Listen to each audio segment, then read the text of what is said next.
Hi friends, welcome to Jo's kitchen. நீங்கள் இன்னும் நம்ம ஜோஸ் கிச்சன் சேனலை சப்ஸ்கிரைப் பண்ணலையா?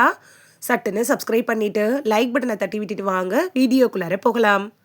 60 வயசுக்கு அப்புறமா உடற்பயிற்சி செய்யக்கூடாது அப்படின்னு நினைக்கிறாங்க நிறைய பேர். ரத்த ஓட்டத்தை அதிகரிக்கிறதுக்கு எல்லா வயசினருக்குமே உடற்பயிற்சி அப்படிங்கிறது அவசியமான ஒன்று தான். தொடர் உடற்பயிற்சி நம்ம செய்கிறப்ப அது மனநலனுக்கு கை கொடுத்து ஸ்ட்ரெஸ்ஸை விலகிறதுக்கு கூட ரொம்ப உதவியாக இருக்கும். சொல்லப்போனால் 60 வயசை தாண்டினவங்க உடற்பயிற்சி அவசியமாக செய்யணும். அப்படிப்பட்ட எளிமையான உடற்பயிற்சி என்னன்னு பார்த்துட்டு வந்துடலாமா? ஃபர்ஸ்ட் ஒன், சுவரில் புஷ்அப். இந்த வீடியோவில் காமிச்சிருக்கோம்ல, அதே மாதிரி சுவரில் நீங்கள் கைகளை அழுத்தி இந்த மாதிரி புஷ்அப் எடுத்துக்கலாம். மேல் உடலோட தசைகளை வலுப்படுத்துறதுக்கு சுவரில் புஷ்அப் செய்கிறது ரொம்ப யூஸ்ஃபுல்லாக இருக்கும். இதுக்கு அதிக ஆற்றல்லாம் உங்களுக்கு தேவையில்லை. நல்ல பயிற்சியாக இது உங்களுக்கு அமையும், எளிமையாகவும் இருக்கும். Second one, standing leg lift. அதாவது நாற்காலியோட பின்புறமாக நின்றுக்கிட்டு, நாற்காலி இருக்குல்ல, அதில் 2 கைகளையும் நீங்கள் வச்சுக்கணும். ஃபஸ்ட்டு காலை முன்பக்கமாக மடக்கி உயர்த்தணும். அதே நேரத்தில் கையை மெதுவாக பின்புறமாக நீங்கள் இழுக்கணும். அதாவது இடது காலை உயர்த்துவீங்கல்ல, அப்போ இடது கையையும் வலது காலை நீங்கள் உயர்த்துறப்ப வலது கையையும் உயர்த்தணும். அதாவது இந்த வீடியோவில் இருக்கிற மாதிரி நீங்கள் 10 நிமிஷத்துக்கு மெதுவாக செய்யலாம். 60 வயசுக்கு மேற்பட்டவங்க இதை எளிமையாக செய்யலாம். தேர்ட் ஒன், சைக்கிள் ஓட்டுறது. வீட்டில் நின்றுட்டு இருக்குள்ள அந்த பழைய சைக்கிளை ஸ்டாண்டு போட்ட மாதிரி ஓட்டலாம். அப்படி இல்லைன்னா உடற்பயிற்சி உபகரணங்கள் இருக்குல்ல, அது மாதிரி இருக்கக்கூடிய நிலையான சைக்கிள் நீங்கள் வாங்கி கூட வீட்டிலையே அதில் பயிற்சி செய்யலாம். இது என்ன பண்ணும் அப்படின்னு பார்த்தீங்கன்னா, கீழ் உடலோட தசைகளை வலுப்படுத்தக்கூடிய ஒரு பயிற்சி தான். 60 வயசுக்கு மேற்பட்டவங்களுக்கு இந்த பயிற்சி ரொம்ப எளிமையான ஆரோக்கியத்தை தரக்கூடிய ஒரு பயிற்சியாக அமையும். ஃபோர்த் ஒன், நாற்காலி பயிற்சிகள். வீட்டில் இருக்கக்கூடிய நாற்காலியில் உட்காந்துட்டு எழுந்து திரும்பவும் உட்கார்ற ஸ்குவாட்ஸ் பயிற்சிகளை நீங்கள் செய்யலாம்.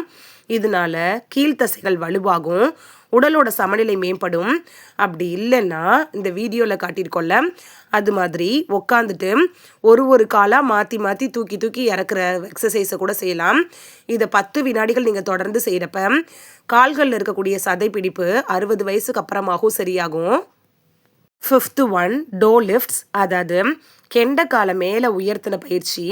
நாற்காலியை பிடிச்ச மாதிரி நின்றுக்கிட்டு லேசாக கெண்டைக்காலை உயர்த்தணும். இது மாதிரி 20 எண்ணிக்கை நீங்கள் செய்யலாம். உடலை பிடிப்பு இல்லாமல் பேலன்ஸ் செய்கிறதுக்கு இந்த பயிற்சி 60 வயசுக்கு மேற்பட்டவங்களுக்கு உதவியாக இருக்கும். Sixth one, back leg raises. அதாவது இடுப்போட கீழ்ப்பகுதி முதுகோட பின்பகுதி வலிவடைகிறதுக்கு உதவக்கூடிய ஒரு பயிற்சி தான். நாற்காலியோட பின்புறமாக நின்றுக்கிட்டு அதை பிடிச்சிட்டு மூட்டை மடக்காமல் காலை மெதுவாக பின்புறமாக உயர்த்தணும். உயர்த்திய காலை 1 வினாடி அப்படியே நிறுத்தணும். அதுக்கப்புறமா மெதுவாக காலை கீழே இறக்கணும். ஒரு காலுக்கு 15 எண்ணிக்கை அப்படிங்கிற விதத்தில் 2 கால்களுக்கும் செய்யலாம். இதை நீங்கள் செய்கிறப்ப அது உங்களுக்கு கால்களில், அதுவும் கெண்டை கால்களில் பிடிச்சிருக்கும்ல, அந்த தசை பிடிப்பை 60 வயசுக்கு அப்புறமாவும் எளிமையாக குறைச்சிக்கலாம். இந்த 6 எக்ஸசைஸோட இனிமேல் நான் சொல்ல போகிற 3ஐயும் சேர்த்து செஞ்சிங்கன்னா கால்கள் நல்லா வலுவடையும், தடுமாறாமல் நீங்கள் நடக்க முடியும். அது என்னன்னு பார்த்துட்டு வந்துடலாமா? நல்லெண்ணெய், ஆலிவ் எண்ணெய், அப்படி இல்லைன்னா நெய், இது மாதிரியான எண்ணெய்களை வந்து சூடாக்கிட்டு நீங்கள் மசாஜ் செய்யலாம். இது உங்கள் எல்லாருக்குமே தெரிஞ்ச விஷயம்தான். மசாஜ் செஞ்சுறப்ப ரத்த ஓட்டத்தை அது மேம்படுத்துது, தசைகளை தளர்த்துது. நைட்டு தூங்குறதுக்கு முன்னாடி கால் முழங்கால் தசையில் மேலிருந்து கீழ் நோக்கி மசாஜ் செய்யுங்க. கையை காலோட மேல் பகுதியில் வச்சு மெதுவாக கீழ் நோக்கி தள்ளணும். அதே மாதிரி கீழ் பகுதியிலிருந்து மேல் நோக்கி மெதுவாக தள்ளணும். இந்த இயக்கத்தை நீங்கள் தொடர்ந்து ஒரு 15லேருந்து 20 நிமிஷம் செய்கிறப்ப கால்கள் வலுவடையும். இந்த வீடியோவில் இருக்கிற மாதிரி செஞ்சிங்கன்னா உங்களுக்கு ரொம்ப யூஸ்ஃபுல்லாக இருக்கும். 60 வயசோ அதுக்கு மேலே தாண்டிடுச்சுனாலும் அவ்வப்போது நீங்கள் நகர்ந்துட்டே இருக்கணும். ரொம்ப நேரம் ஒரே இடத்துல உட்காரவும் கூடாது, படுத்துகிட்டே இருக்கவும் கூடாது. 5லேருந்து 10 நிமிஷம் மெதுவாக நடக்கிறது கூட உங்களோட கால்களில் ரத்த ஓட்டத்தை சுறுசுறுப்பாக வச்சுருக்க உதவும். இதன் காரணமாக பிடிப்புகள் பெருமளவில் குறைஞ்சிரும். 60 வயசுக்கு அப்புறமாவும் வலிமையாக இருக்கிறதுக்கு கால்களை பராமரிக்கிறதுங்கிறது ரொம்ப முக்கியம். வயசு கூடுறப்ப கால்வலி, நடக்கிறதுல சிரமம், நரம்பு சம்மந்தப்பட்ட பிரச்சனை, இது மாதிரியான பல பிரச்சனைகள் வரலாம். கால்கள் பலவீனம் அடைகிறப்ப நடக்கிறது மட்டும் இல்லாமல் வாழ்க்கையோட சமநிலையிலும் தொந்தரவு செய்ய ஆரம்பிச்சிடும்.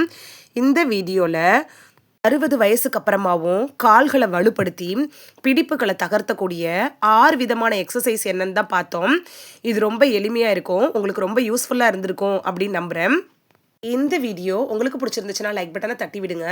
சப்ஸ்கிரைப் பண்ணுற ஃப்ரெண்ட்ஸும் மறக்காமல் லைக் பட்டனை தட்டி விடுங்க.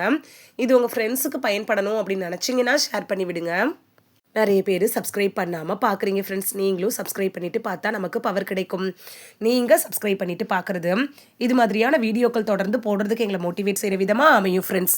சப்ஸ்கிரைப் பண்ணுறதோடு மட்டும் இல்லாமல் பக்கத்தில் இருக்க பெல் ஐக்கானை கிளிக் பண்ணி ஆளுங்கிற ஆப்ஷனை கிளிக் பண்ணி வச்சிட்டிங்கன்னா நாங்கள் வீடியோ போட்ட உடனே நோட்டிஃபிகேஷன் உங்கள் செல்ஃபோனை வந்தடையும். நாளைக்கு வேறொரு ஆரோக்கியமான பதிவில் சந்திக்கலாம். Thank you, by.